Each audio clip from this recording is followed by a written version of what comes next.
ازيكم عاملين ايه؟ اهلا بيكم في فيديو جديد. عايزين بقى الفترة الجاية كده نعمل فيديو Q&A، اسئلة واجوبة. فاكتبوا لي تحت في الكومنتات كل الاسئلة اللي انتوا عايزين تعرفوها، واي استفسار عايزين تسألوا عليه اكتبوا لي تحت في الكومنتات عشان نعمل الفيديو ده قريب ان شاء الله. انا هجمع كلها الاسئلة اللي انتوا هتسألوها وهنعملها في فيديو منفصل. النهارده بقى هنشوف صبغات وتأثيرها على الجلد، وكل صبغة بتختلف عن التانية ازاي.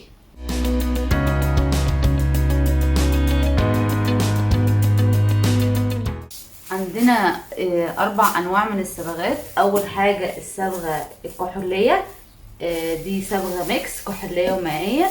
دي صبغة مائية بس، ودي صبغة اطراف وممكن نصبغ بيها. طبعا عندنا الوان الاكليريك اللي احنا بنرسم بيهم وبنلون بيهم وكده.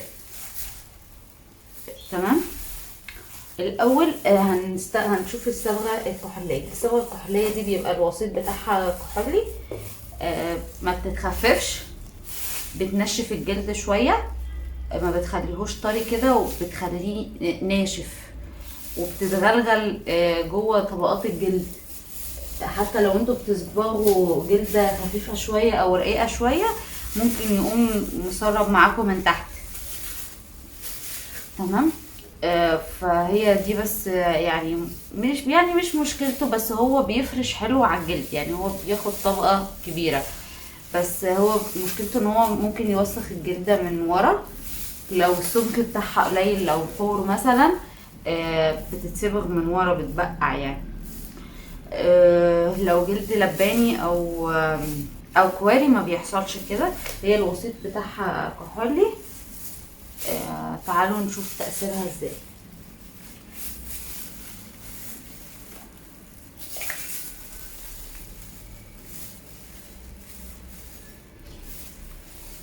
الصبغة دي ما ينفعش نرسم بيها، ما ينفعش نلون بيها، ما ينفعش نعمل ديجرادي بيها. كل اللي احنا بنعمله اللي هي لو هتصبغوا الجلد حتة واحدة، لانها ايه بتفرش.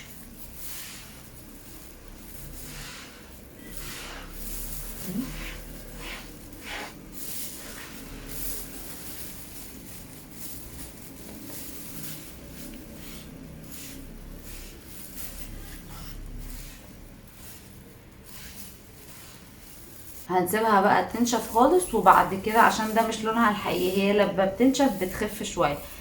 فلما تنشف هنبتدي بقى ايه نشوفها، لو عجبانا هنحط فينش، لو مش عجبانا هنديها طبقة كمان. بصوا هي كده نشفت شوية. بصوا الجلد من هنا نشف، من هنا طري خالص، لكن من هنا تحسيه نشي شوية، طبعا عشان الجلد التخين ما سبكش من تحت. ممكن نديها طبقة كمان. هي يعني بصوا الحتة دي نشفت والحتة دي لسه، دي غامقة شوية. تمام. ده بيكون تأثيرها على الجلد. وريحتها بتبقى نفاذة قوي. اوكي، ممكن نجرب لون تاني من الصبغة. نجرب لكم الأزرق ده.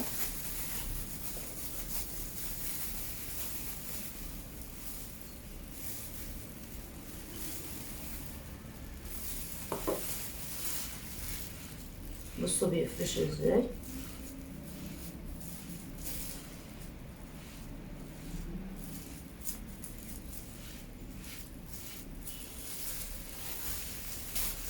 انا هسيبها تنشف واوريكم شكلها بعد ما نشفت في الاخر.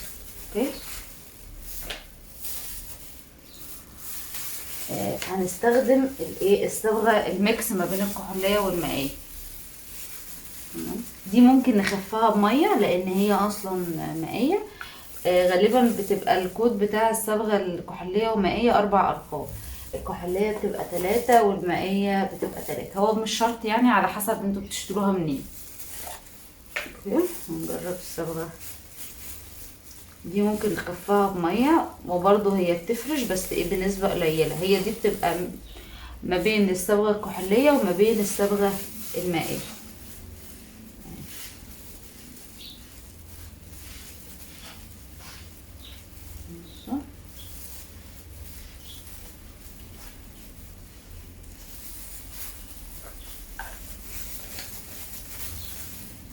اهو ده شكلها. التغطية بتاعتها بتبقى اعلى من الصبغة الكحولية. عشان الصبغة الكحولية بتطير. فدي التغطية بتاعتها عشان هي كحولية ومائية مع بعض، فالتغطية بتاعتها اعلى. يعني بصوا دي بعد ما نشفت شوية، بصوا اللون خف ازاي. اوكي. فممكن تحتاج كذا طبقة كمان. ماشي. فدي الكحولية ودي الكحولية والمائية. ماشي. يلا نشوف المائية بقى.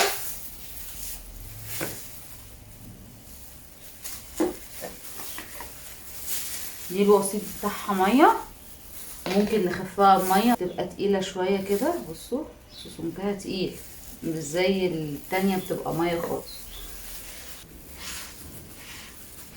نحاول ان احنا نعمل في اتجاه واحد. ماشي. برضو بنسيبها لما تنشف ونشوف درجة اللون عجبانا ولا محتاجين نظبطها. اخر حاجة معانا اللي هي صبغة الحرف، بس ممكن نصبغ بيها برضو. اوكي. ده بيبقى شكلها بتبقى، هنبل بس الجلدة الاول كده. ماشي. عشان نهيئها ان هي تستقبل اللون، عشان ده تخينه قوي. بصوا السمك عامل ازاي، يعني ما اتحركتش السفنجه، ما شربتهاش. ماشي. نعمل كده ميه لون.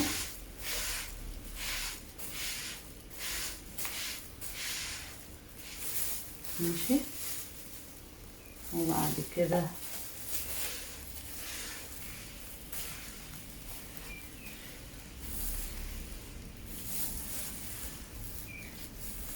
بصوا دي تغطيتها ازاي. تمام. هسيبهم ينشفوا واوريكم شكلهم النهائي جنب بعض، وكل واحده وتأثيرها عامل ازاي. بصوا كده بعد ما نشفت، دي الكحولية. بصوا احنا هنا دي من احنا اديناها طبقتين فدارت الجلد كله، ديك مننا اديناها طبقة واحدة، فبصوا تحسها ايه شفافة شوية، فدي محتاجة ان هي تاخد طبقة كمان. اوكي. ماشي. ده شكلها هو على الجلد بعد ما نشفت خالص. ماشي. دي الميكس ما بين الطبقتين. دي المائية لسه ما نشفتش من هنا، مبلولة اصلا. تمام.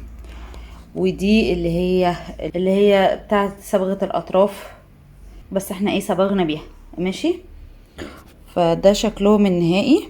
ودي اللي هي صبغة الاطراف اللي هي شبه الطحينة شوية، دي اللي هي تقيلة قوي.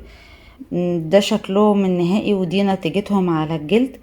عشان تشوفوا انتوا حابين تستخدموا ايه، وتشوفوا انهي نتيجة انتوا بتحبوها اكتر. وممكن نعمل ميكس، يعني انا ساعات بحط صبغة كحولية او صبغة مائية، يعني انا اللي بميكس الموضوع ده في البيت. تمام. لو عايزة مثلا اطلع درجة لون معينة، بقوم عاملة ميكس للاتنين. برضو طبقات، يعني احط طبقة وبعد كده فوقيها طبقة تانية. بس فده شكلهم. وبس الحاجات اللي احنا عايزين نديها طبقة تانية ممكن، عجبنا اللون على كده اتس اوكي. وده كان الفيديو بتاع النهاردة، يا رب تكونوا استفدتوا منه ويكون عجبكم. و... وشوفوا ايه الانسب ليكم، ممكن تستخدموا التلاتة مع بعض، كل حاجة على حسب الشغل بتاعها، على حسب النتيجة اللي انتوا حابينها. بس وما تنسوش بقى تكتبوا رأيكم واستفساراتكم، واشوفكم في فيديو جديد. سلام.